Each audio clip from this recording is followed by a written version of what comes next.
Number 3 on the top 10 stories for the Browns and Dolphins. Our O-line versus Myles Garrett and the Browns defensive front 7. We clearly are dealing with injuries, as per usual. We have third stringers in starting on our offensive line. We have a rookie who's struggling, albeit, but is a rookie, so we give him grace. At least I do on the show. It's a patchwork offensive line, to say the least. How do you see them holding up against the Browns front 7? And do you think with maybe help from the tight end or help from Ingold, they can contain Garrett enough to make a difference? Well, they sure should be better be playing some 22 in this game if they want to defend their quarterback, which is our best formation, right? I jokingly texted you that Larry Borum is going to retire after this game after Myles Garrett gets done with him. Can retire before the game. To which you poignantly responded, he's already signed his retirement papers. I mean, I just can't even. I don't see a situation where we win that matchup.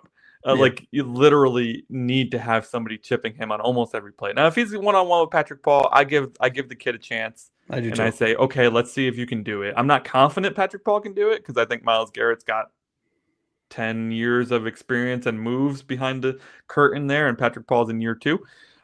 But I do feel more confident than Larry Borum potentially, trying to stop him. But, like, aside from Garrett, who obviously is a superstar, going to be a first ballot Hall of Famer, I can't believe he re-signed with the Browns. Don't get me started. I'm so annoyed with him for doing that. Yep.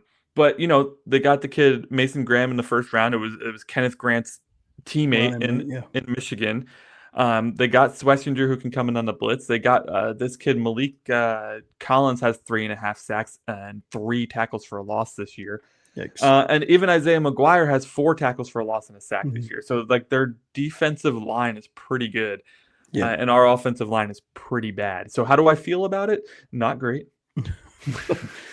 Okay. Well, let's look into your crystal ball, because I agree with you. It's not a good matchup for us. But, I mean, realistically, what do you see happening? Do you see Garrett going off for like 3.5 sacks and Tua has 0 time? Or do you see the offensive line holding up enough so that typically, I should say, the quarterback with the quickest release in the NFL in Tua gets it off fast enough and has just enough protection to prevent Myles Garrett from, having a career year or a career game? Yeah, I mean, amazingly enough, we're only giving up about 2 sacks a game. So, from that stats perspective, we're not doing too bad.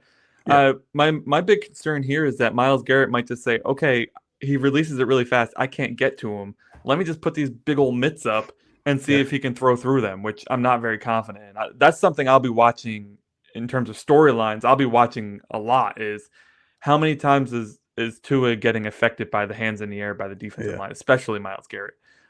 I know that Patrick Paul is a big boy, which only adds fuel to that fire because that means Garrett can actually use him to his advantage. And vice versa, but I would definitely give the edge to the I don't know perennial All Pro bowler. Yeah, I don't know if it's obvious. I'm a huge Myles Garrett fan, so Me too.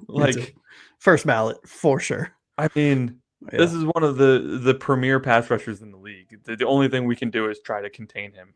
If they get 2 sacks, let it be his 2 sacks, and that's it.